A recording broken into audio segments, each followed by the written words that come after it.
I'm like so bad at multitasking. Hi, everyone. We will be starting soon, but oh, I feel like it's been forever since I saw you all. As you know, I always take the summer off to spend time with my mom. My mom has advanced stage dementia, and we actually went to London in Europe too, but as a family. But I spent the latter half in Los Angeles with my mom, and that's when I usually kind of take a break from these recordings. So it's been almost 3 months, 2 months, 3 months since we had a micro learning and let's talk. But I'm so happy you were all able to make it. Today's micro learning is how to manage your emotions and stress in a turbulent world with Dr. Aisha Williams. I'm so excited for this conversation. Before we start, in the chat, if you are in the live Zoom audience, I want you to introduce yourself, your name, what city you're coming from. And if you want to grow your LinkedIn community, if you're watching this on live stream as well, put your LinkedIn handle as well so you guys can connect with each other offline. Once again, for those who are watching this via live stream on LinkedIn, YouTube, or Meta, I got off X and Twitter just because Elon Musk is a asshole and I just cannot support X. But for those who are kind of watching on any other live stream, LinkedIn, YouTube, or Meta, you can interact with us, ask questions in the comments on whatever platform you are on. We want you in the conversations as well. So if you have a book recommendation, something that Aisha says resonates with you, let us know in the comments in the chat. Once again, this is a microlearning. Our community of 7 microlearnings focuses on helping you elevate your career and your personal life through short talks with subject matter experts, authors, thought leaders, executives. This is not a webinar where you passively listen. We want you to immediately take 1, 2, 3 actions after we hang up. So we want this to actually positively impact your life. We want this to help you transform your life with the content that you're going to get from today. So once again, the talk on today is how to manage your emotions with Dr. Aisha Williams. In today's fast-paced and unpredictable work environment, managing our emotions is a crucial skill for success, not just in the workforce, but at home as well. According to the World Health Organization, workplace stress causes the global economy an estimated $1 trillion annually in lost productivity. I mean, you think about all of the articles and talks on burnout, and this has really become the next epidemic. So beyond the financial impact, these unchecked emotions can lead to burnout, strained relationships, and poor decision making. So studies have shown that 75% of employees believe that managing their emotions and stress effectively can lead to greater productivity and overall job satisfaction. And for leaders, the many leaders who join these calls that we have or watching on LinkedIn, we face immense pressure to maintain composure under stress. I remember when I was an executive, moving the corporate ladder, it was at an age and time, I'm a lot older than some of our viewers, I couldn't show emotions, especially as a woman. But you couldn't show emotions in the boarding room or you were deemed weak or too emotional, right? However, our emotional stress influences not just our mental health, but our performance as leaders. And it also impacts, and I think this is the most important, the people we lead, the cultures, and the morale of our teams. And research by Harvard Business Review reveals that emotionally intelligent leaders are 20% more likely to retain high-performing employees and foster collaborative work environments. So note to companies listening to this right now, emotional intelligence is important when you are hiring leaders. Get rid of the toxic leaders. Get rid of the a-holes that you have in management. right? You need to hire more people who have emotional intelligence because it impacts retention and it impacts the well-being and the cultures of your teams. So in a world where change is constant and challenges are inevitable, when you develop emotional resiliency, it impacts all aspects of your life. So managing emotions effectively not only improves your personal well-being, and I dare say your family and your friends, but it also enhances your leadership effectiveness. Leaders who master emotional regulation can navigate turbulent times. And I will say we are going through a very turbulent times right now with the election and everything else that's going on. But mastering emotional intelligence gives you more clarity. It helps you make better decisions and it inspires confidence in your team. So when you're able to harness these emotional intelligence, I have to remind people that it is not a soft skill. I hate that term soft skill because it is probably one of the most powerful tool that you can have as a leader. It's a strategic advantage in today's dynamic workforce. And that is why I am so thrilled to have the incredible Dr. Aisha Williams today. And let me find her and pin her, spotlight her for everyone. Hello. Hi, Aisha. So let me introduce this amazing woman right now. Um, Dr. Aisha Williams, who I've known for years now, and she is God, not only beautiful, but the most beautiful heart and intelligence, all like everything kind of combined. But Aisha is an executive coach and a consultant with a passion for unlocking individual potential. She holds a BA from Yale and a PhD in clinical psychology for Fordham and completed a postdoctorate fellowship in NYU. Oh my gosh, I don't, yes, this amount of intelligence in this woman is just kind of like bursting from on the screen. So she's conducted research on maternal stress and mindfulness. She's applied her insights on emotional regulation and resilience in her coaching. She has expertise in various therapeutic modalities, including mindfulness, CBT, hypnotherapy, and trauma treatment. She specializes in coaching high-achieving individuals to overcome personal and professional obstacles. Moreover, she is known for her compassionate, tailored approach that combines psychology with practical coaching strategy. Welcome to the stage, Dr. Aisha Williams. Hello, Aisha. Hello. Lynn, So, thank you so much for having me. well, I am so excited to have you. I would say I've interviewed dozens and dozens and dozens of people. You definitely have the most degrees out of all of them. So, and sorry for this buzzing thing. Like this is the problem with being totally connected. I have my Ring and then I have my Alexa, and it like buzzes me every time some like, a mouse or you know, a squirrel passes my Ring video camera. But Aisha, thank you so much for coming.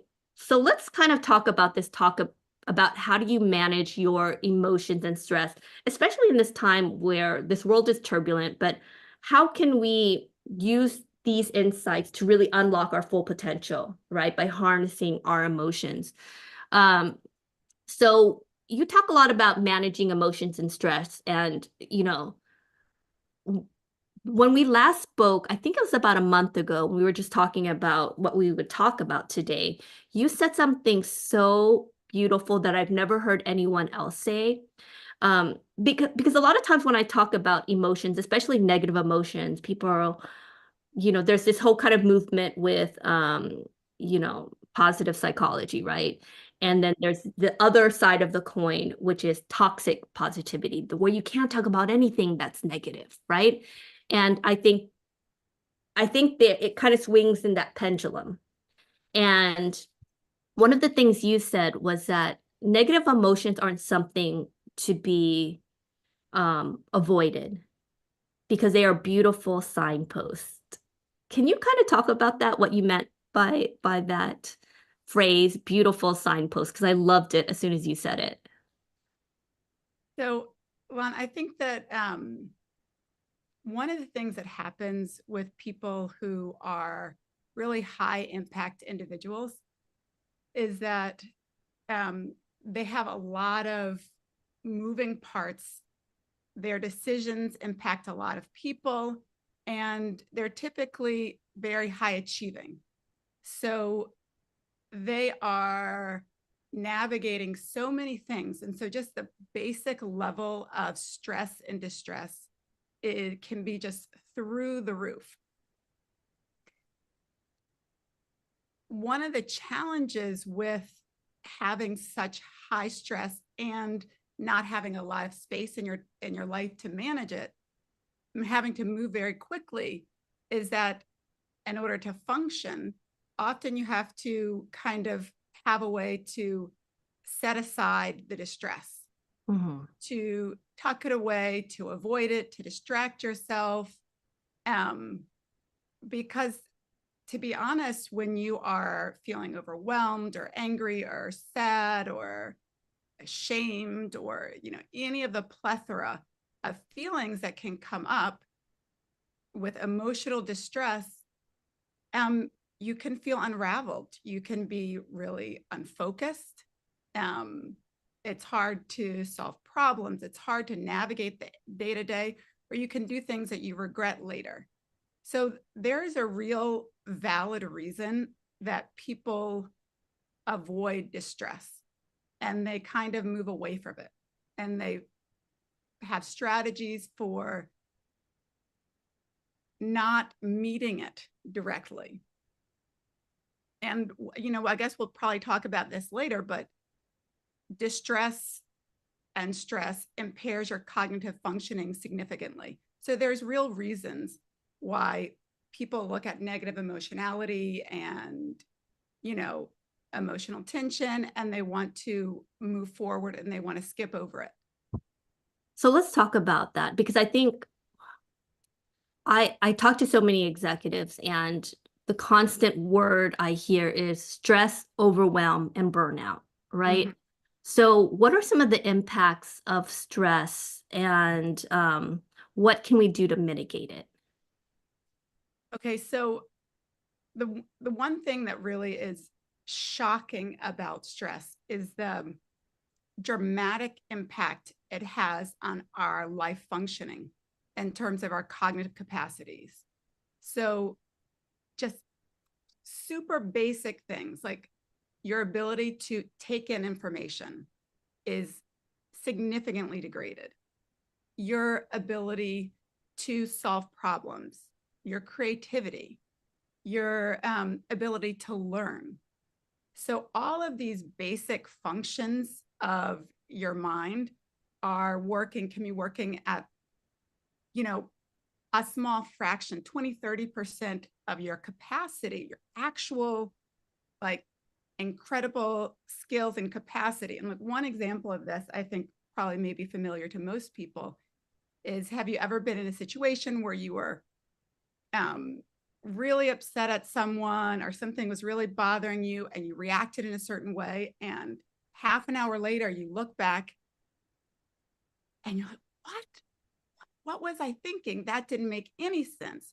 Logically, it was clear that XYZ was true and I should have done ABC to handle it. And there's so many answers and there's such a better way of handling it. And it's as if you kind of lose yourself. So that is what's happening. It's not just something that's on an emotional level.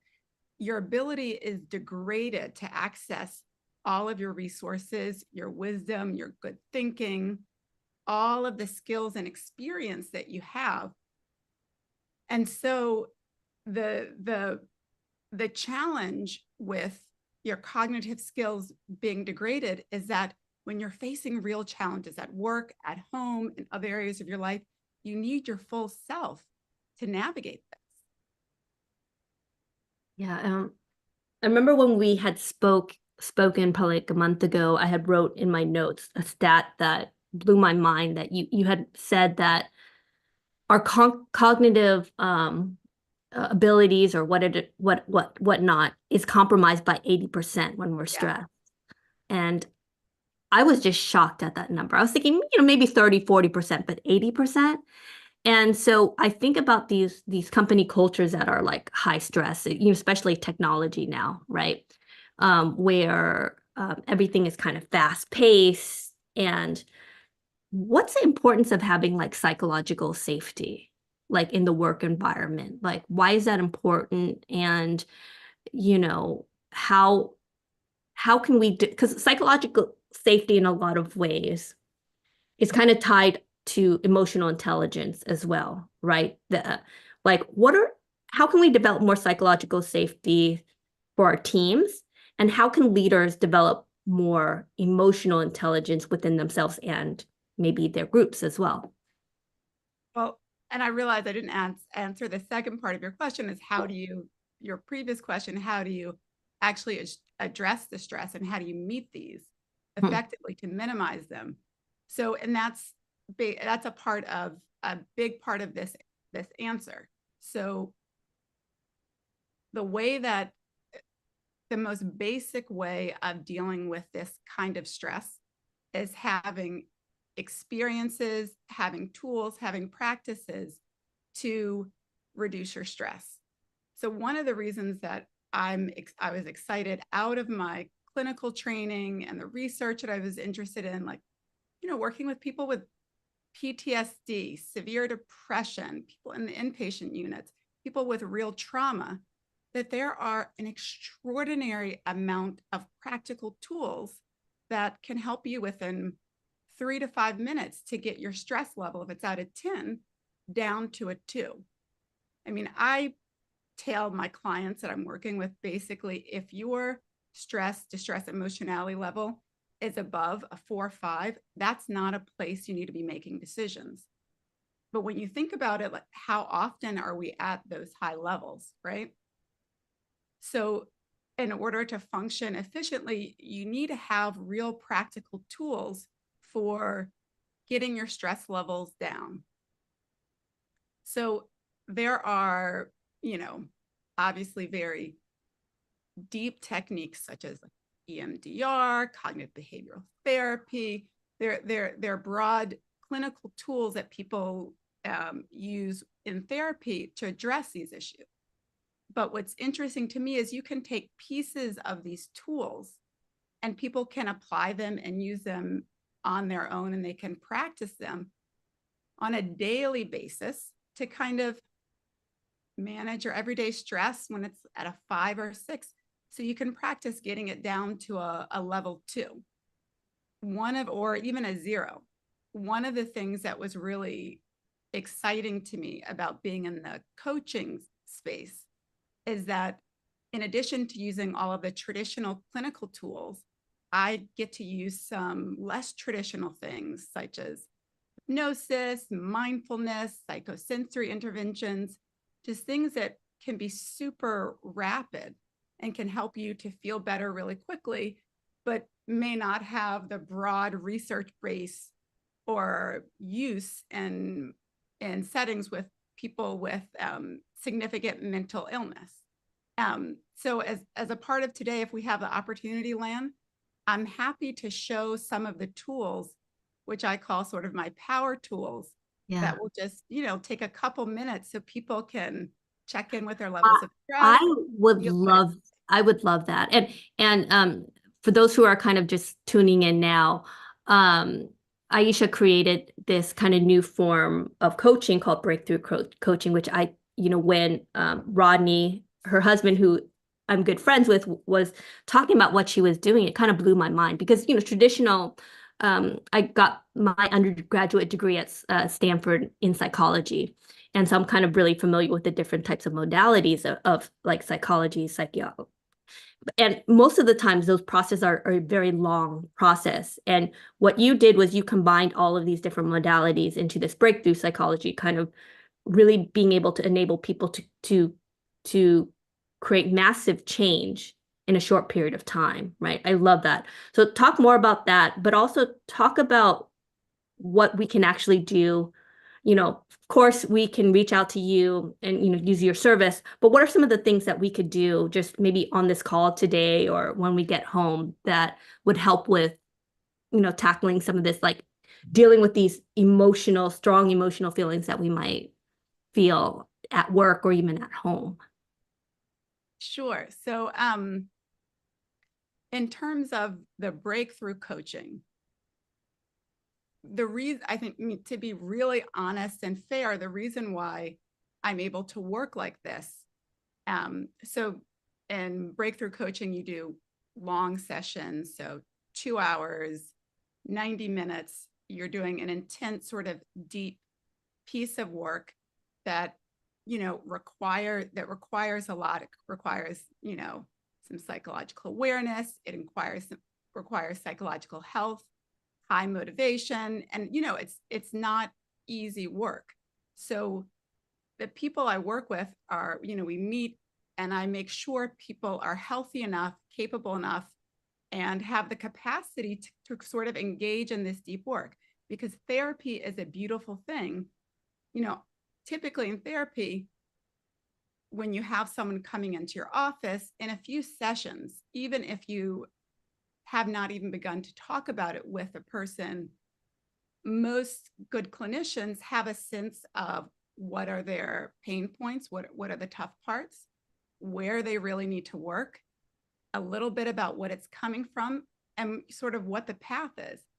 But in therapy, you kind of take a while to allow someone to walk through each step, to unfold naturally. And holding someone in that way is really beautiful and important. And if people are not suffering with a mental illness and they have these specific problems and they're willing to go there, you can actually identify pretty easily what are kind of the tough points in people's challenges and what are the emotional underpinnings. And if they're willing, you can do some of that deep work within 30, 40 minutes within a session to neutralize some of those emotions, to open them up so they can actually move past that stressor or that problem, or take forward steps in addressing that challenge. So that's sort of like the breakthrough coaching piece. And this is the part that I'm kind of excited about, introducing today, is maybe I can talk about some of the psychosensory techniques that are really useful in sort of decreasing your stress in the moment. Is this a good time for that, Lon? I love it. Let's go for it. So to give just a brief overview, by psychosensory techniques, what I mean is, you're using sort of your hands or your body, you're doing something physical to make changes in the brain, to sort of slow down the amygdala, to stimulate the vagus nerve, so that you are reducing distress and introducing and telling the brain that you're safe when you're focused on a particular problem or you're focused on a stress. And what that does is it helps down regulate you in the moment. And so just that experience of being at a level 5 or noticing some stress and noticing that you have the capacity to feel better can be profound and create a lot of freedom for people. So I would love to start today. If people can just take a second, if you're holding something, put it down, and close your eyes and just take a breath and just kind of do a just brief scan of your body and just kind of check in and notice how you're feeling in terms of your level of stress or distress. And one of the things that's helpful for this process and for this work is if you kind of notice, if you would think about if your stress or distress level is a 10, it's through the roof, you're just overwhelmed with something, you just are barely functioning. Or if your stress is at a 0, you're feeling totally content and at peace, you're open, you're able to listen. So to give your level of distress a number on a scale of 0 to 10. And I don't know if people want to put it in the chat or just write it down for themselves.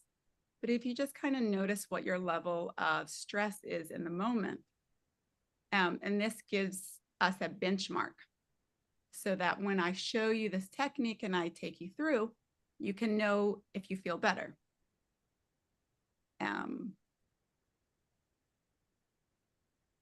Oh, that's nice. I see. A 2. Okay. So even if you're at a very low level, a 2, there might be something there. So just notice if that 2 line is, where you kind of feel it in your body. Is it in your stomach, in your shoulders, in your hands? Oh, Alexandra, 10. I'm glad you're here. So that would be the second question. So you check in on your level of stress. And we're doing this a little bit slowly. After this, you probably can do this in 2 or 3 minutes. And then just notice where it is in your body.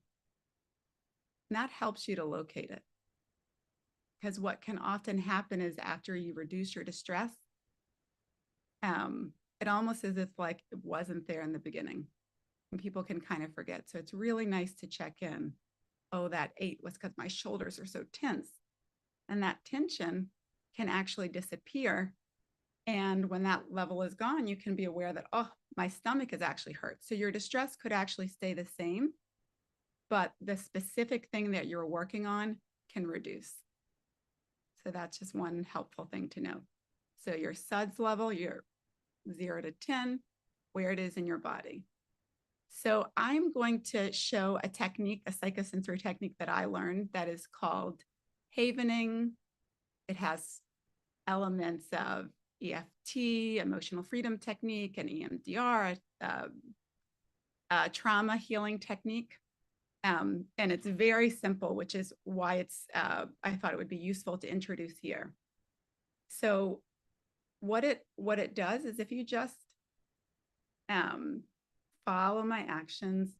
So we're going to just touch 3 places in our bodies in a very specific way. So this, you're just brushing your hands really gently in a rhythmic fashion. And when you're doing this technique, what you're wanting to do is to keep the motion continuous. And just notice what it feels like for you to rub your hands against each other. And what's happening in the brain when we do this sort of touch in these 3 different areas is your brain waves actually slow down to a sort of a normal alpha or faster brainwave to a delta. And that slow brainwave kind of signals safety to your brain, to your amygdala, which is really important. And you might notice as you're doing this, you relax a little bit or feel a little bit more comfortable, you might yawn, and that's all a part of the process. The second place that you touch with this process is your shoulders. If you just rub down from your shoulders to your elbows, only in one direction, really a gentle touch.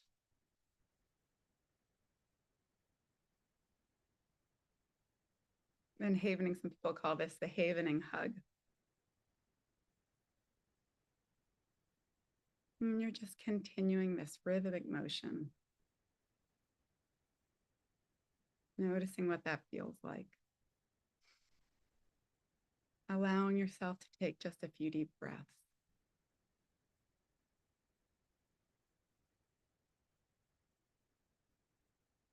Noticing your body settling.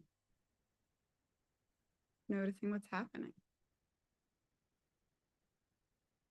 And the last area of touch in this technique is your face. And if you are not comfortable touching your face for some reason, you can just stay with your arms. If you have glasses, you can remove them if it's comfortable. And then you just take tips of your fingers, putting it at the center of your forehead and just slowly brushing down. And then under your eyes and brushing down.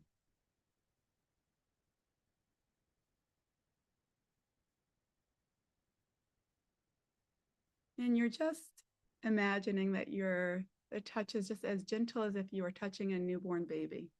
There is no need to kind of get in there. It's that gentle touch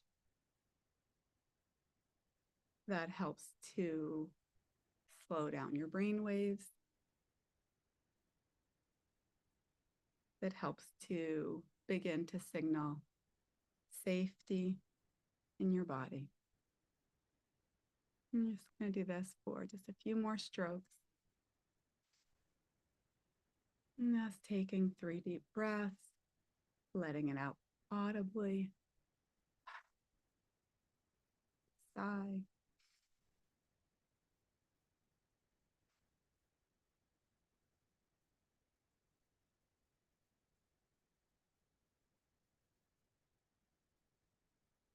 And then you can let your hands rest.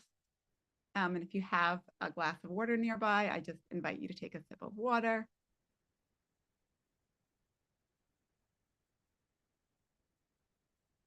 And then just take a moment to just check in with your body. And just notice if anything's changed, feel any differences.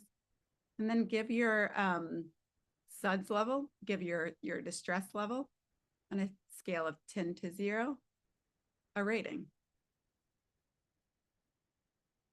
Wow, 0. Yeah. And if you put your initial number in the chat, it would be great if you put the new number in so that people can just see the shift. So one of the things that is just incredible about having techniques, and there are numerous techniques such as this. Let's see, now I'm a little curious. What are the new numbers? Wow, 10 to a 3. Oh, a mother's hug. So beautiful. But when you have this experience of being able to meet the stress and distress, to move towards it, to notice it, because you know that there are ways of helping you to feel better. You know, you don't feel defeated or overwhelmed or powerless in the face of intense emotion. It creates a sort of a sense of self-efficacy in your emotional navigation. And you only need 2 or 3 tools such as this to really make a powerful difference in your day-to-day life. First, I love this activity. Sorry. I love this activity. One question I have to ask you. We can't do that at work. What can you do? What kind of tip like this can we do if we're like in a very stressful meeting, maybe with our boss, and it's an uncomfortable conversation? So you only have to, so what people with this technique, you can use all of them or you can use one of the motions. So under the table, under the table. So in one of the, just brushing your hands under the table, noticing what you're feeling, noticing where it is in your body, just being there, taking a couple breaths. And I think that the power of this is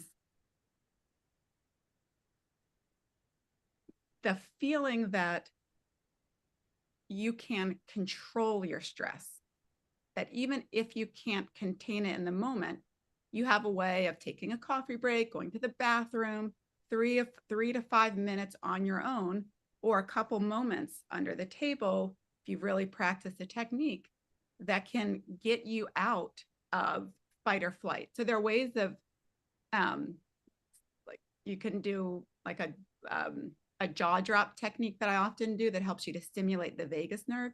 So it just like looks like you're doing a yawn.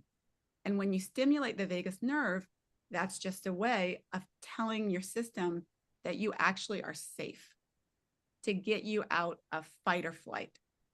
And even if you decrease your stress just a little bit, then your thinking brain can come back online, and you can help, and it can help you to navigate a situation way more effectively.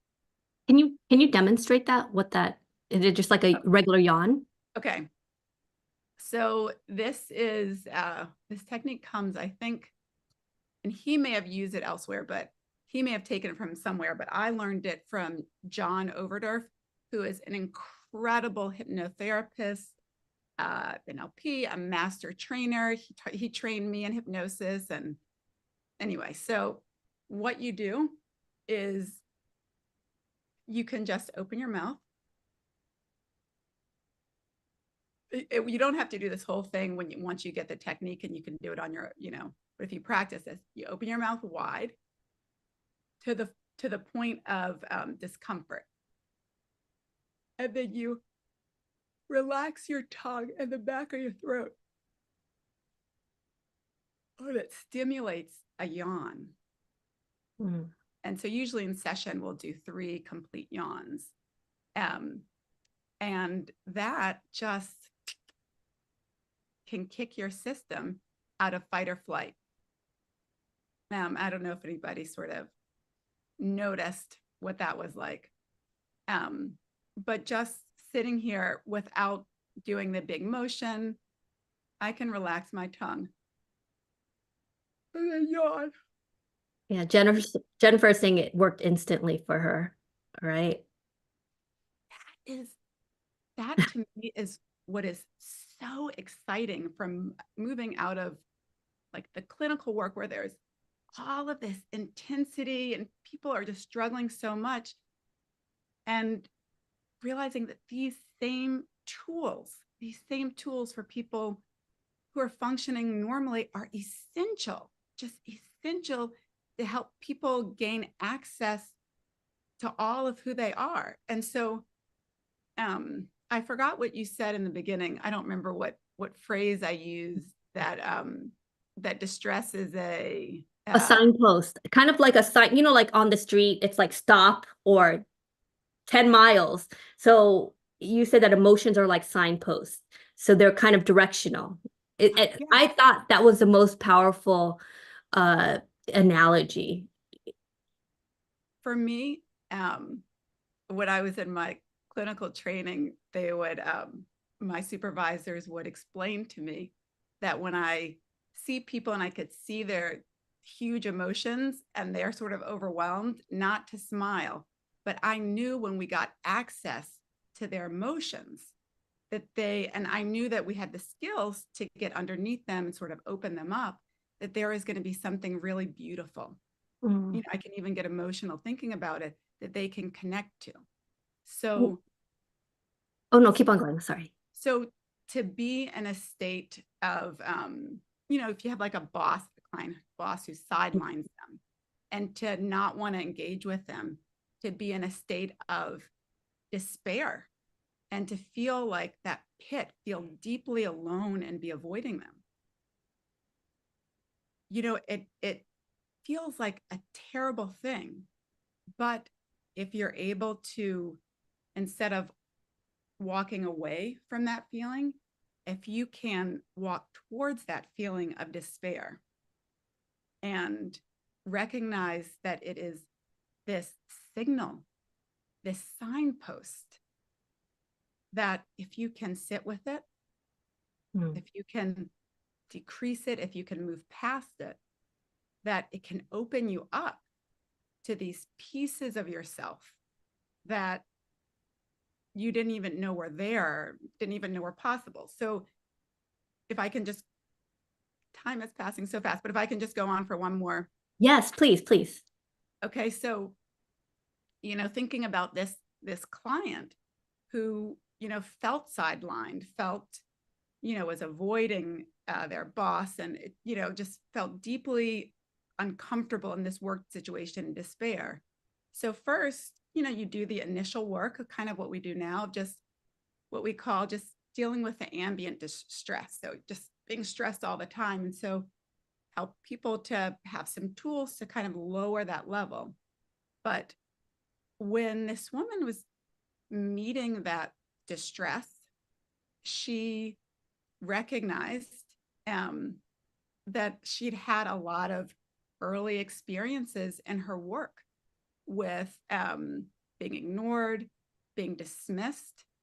And so when you begin to look at those and you can lower the distress and the emotionality and the hurt related to that, then beneath that, there was an early experience of moving at, I forget, like 9 or 10, and moving to a new school and feeling this deep sense of aloneness.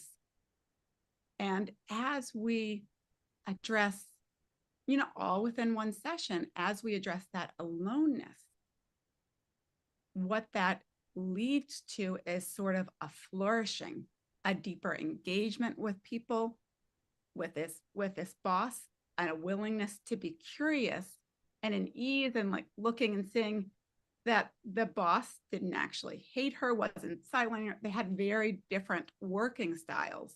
And her sort of superpower was her ability to work with many different people and also to leverage her team's skills individually.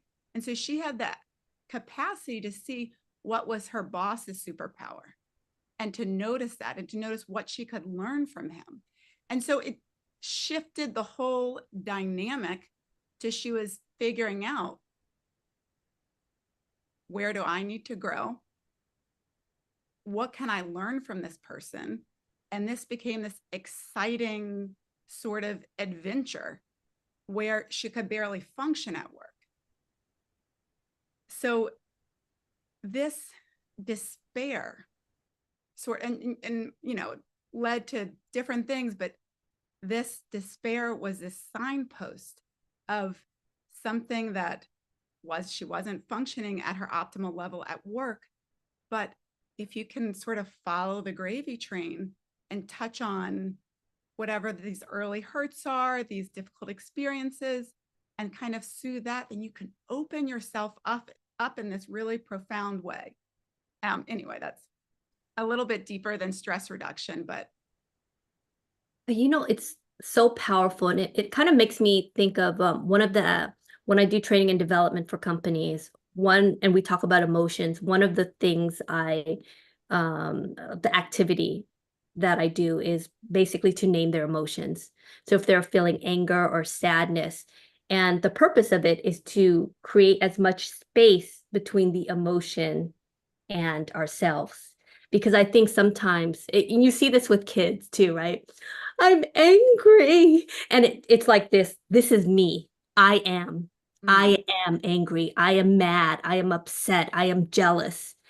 And when you identify the emotions by just naming it, anger, that's anger. You realize that you're putting as much space between you and the emotion. It's not you.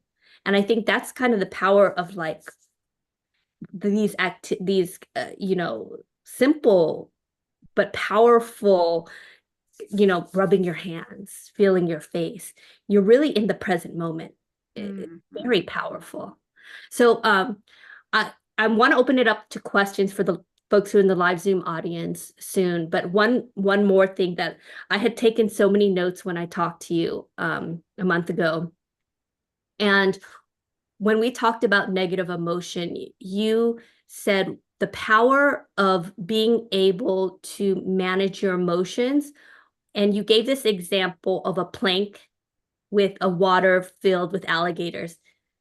I thought it was brilliant. Tell the folks on this call what you meant by alligators and plank. So I have to admit, I am from New Orleans. I'm a full Louisiana girl.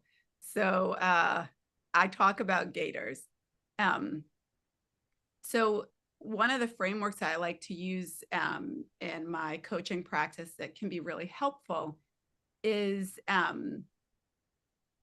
if you can just imagine yourself, you have to cross sort of a bridge or walking across, but it's sort of a narrow plank. And underneath there is, big Louisiana swamp with lots of alligators. And if you are crossing this narrow plank, you're taking step after step, there's an extraordinary amount of stress. There is danger there. You could lose your balance. And it's just very hard to navigate. So if you can practice, and there's everyday tools, just mindfulness practices that you can Google, like self-hypnosis stuff that you can just engage in. There's so many tools. You have to find what works best for you. But if you engage in these practices, what you're doing basically is that you're widening the plank. So every time you do your havening or your meditation or your jaw drop, if you do this on a regular basis, what you're doing, kind of like prophylactically or brushing your teeth, is you're just widening that bridge so that if it's 12 feet wide on either side of you and there are gators underneath, you're not worried. You can function, something happens, someone talks to you, something doesn't go well, and you trip and fall, you can pick yourself back up. It is not devastating. It is not the end of your life. So that's the first way that some of these stress and distress management tools can help. And then the other ways, which I offer sort of in my practice, and some people can even do this work on their own, is that there are gators underneath, and you can use, some of these techniques to work with each gator, and that, like the big issues, the big fears, the old patterns, and eliminate those so that whether or not something crazy happens and you jump in the water, that you're not going to get attacked. But you can do both. You don't need to resolve every deep hurt, every old pattern, every old relationship. You don't have to remove every gator in order to function. They're just things you can do, giving yourself 5-10 minutes a couple times a day to widen your plank so that you're building this resilience. So anyway, I get very excited about this stuff. No. And what's so powerful about that is that we can't control the alligators in the swamp because there's always going to be stress. There's always going to be world calamities, elections, hateful people. But we can control our plank. We can control how we, our emotions, how we interpret situations. And I think that's the power of that plank analogy. When we widen the plank, there's more safety. If the plank is like this and we look down and there's all these stressors, we're going to be like, I'm going to die. But if the plank is wider because we built that emotional intelligence and the ability to kind of manage our stress, then there's more security in that. Okay, so first question out, Jason, my good friend Jason. Hey, Jason, and how is your beautiful wife doing? I hope she's doing well too. So Jason, if you want to unmute and ask your question, you can ask right here. Great. Thank you so much, Lynn. And Aisha, pleasure to meet you today. I wanted to thank you for these suggestions. I wanted to let you know that the facial technique was best for me, but I also wanted to let you know that when I took a leave of absence from Amazon, and it was an extended one due to my wife's health, I learned a lot of those emotional resilience techniques. And I just wanted to share with the group one that I had learned, and certainly would love for you to kind of add a little color. But okay, in an Amazon environment, you're in back-to-back meetings for several hours at a time. So I certainly wish that I could have been under the table with the hands. But something that I would do, though, is intentionally take 3 to 5 minutes to walk out of my building and start to surround myself and become present with nature, listen to the birds chirp, look at the trees, look at the colors, think about your connection with nature. And I was hoping you might psychologically help connect that for the rest of the group in terms of that technique that I learned from my therapist. And again, thank you for your time. Oh, thank you, Jason, for introducing that and bringing that up.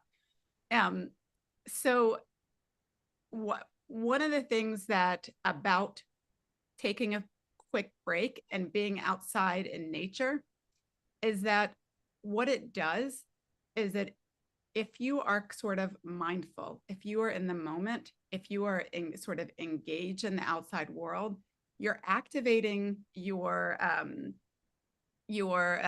sensory cortex. And so when you're activating your sensory cortex in your brain, which is sort of being present, so many studies have found that what that does is it kind of calms down the default mode network. So basically, overall, it gets you out of fight or flight.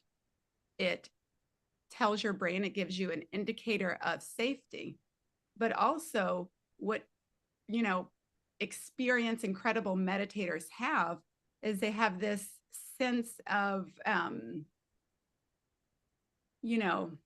of not being in this habitual negative critical thinking framework that is kind of quieted. But typically people, it's very difficult for them to, without a lot of practice, to quiet that critical mind, to quiet our active thinking. So the trick around that, instead of like being an incredible meditator and having a profound meditation practice, is activating your senses. So automatically when that comes online, then your default mode network sort of gets quieted. And so there's so many processes working. So then you're also just directly, you're kicking yourself out of fight or flight. And you're just signaling to your brain that you have a sense of safety. That is so important, so helpful. So Awesome. thank you for introducing that. We also have a question from Jennifer. Oh wait, I accidentally, let me spotlight you. Awesome. And if you want to just unmute and ask your question, Jennifer. Oh, thanks, Lon. This is an incredible session, and I've recently started doing like health advocacy work with others. So I've been doing it for 10 years, but now I'm doing it more readily. And I was just wondering how you could interact with both patients and their families to introduce this, because I had a situation yesterday where the person became very upset. They had a setback, and it just became very emotional for everyone involved. And I was just wondering how you could like be with someone and use these techniques. Because obviously I can use it on myself, but how would it translate to others? So one interesting thing, Jennifer, is that if you are doing some of these techniques with yourself because of mirror neurons, or if you are just breathing deeply or doing anything to calm yourself down, then that also, if someone's looking at you, can signal to them neurologically, can signal to their brain that it's safe and to calm down. But I just want to clarify, are you saying that, is that a setting that you would feel comfortable sharing some of these techniques with them? So what I'm thinking is like, I try to remain obviously calm, right? In those situations when what I'll just call it is someone's becoming unraveled because they've had a setback, they're emotional. And I found that like my calmness doesn't necessarily translate to calming them down. So I was just curious if like I could, how would you introduce it? Like, I can see that you're upset and I want to help you try to decelerate, or you know what I mean? Your emotions, or without saying it. So if I can be perfectly frank, Jennifer, what I think the most beautiful thing that you can do if you have, if you feel calm and you're not stressed about it, is allowing them to unravel. You just give them to the space knowing that they're okay. It's okay for them to feel. It's okay for them to be in despair, and giving them that space warmly in that time to be there, because there are two things that happen with the emotions. One, we want to have practices for being able to down regulate our stress. But two, we want to know, and we want people to know that their emotions are okay to meet. so that it's okay to unravel and that they're safe here. And that sort of grace is like, you just can't even downplay what that does for people.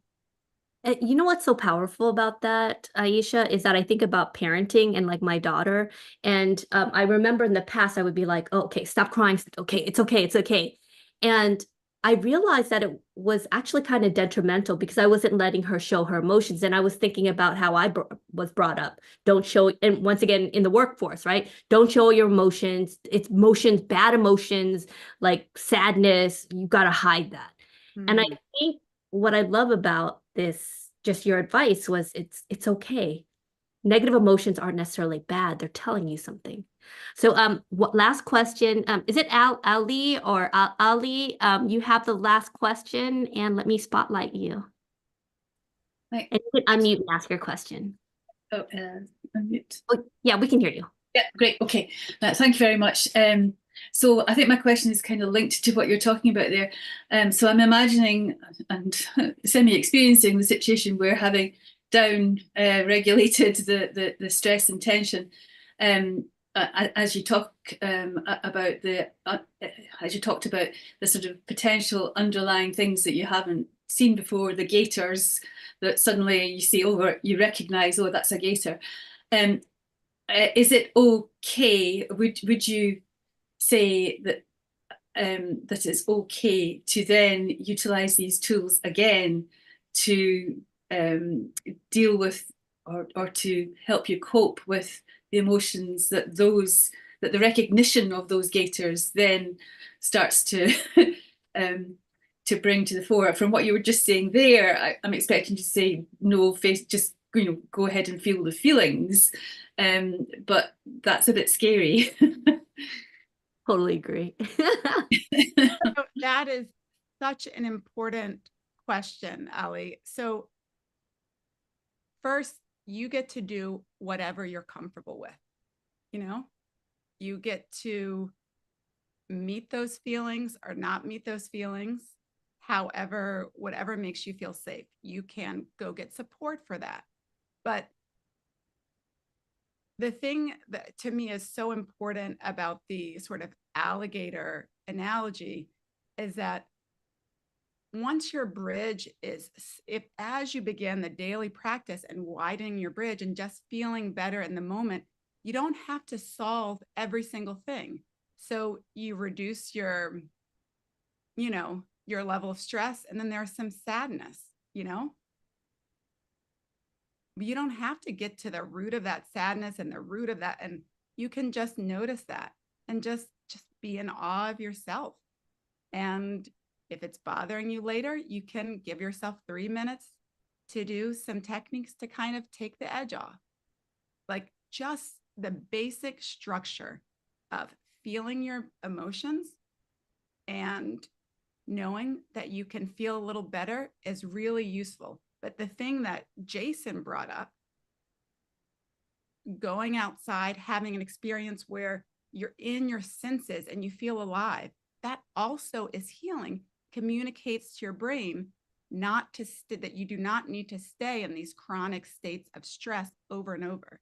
So there is the everyday resilience, there is the deep work, and then there's the Jason work, the generative work of having experiences that actually enrich your life and then contradict those old sort of stress responses.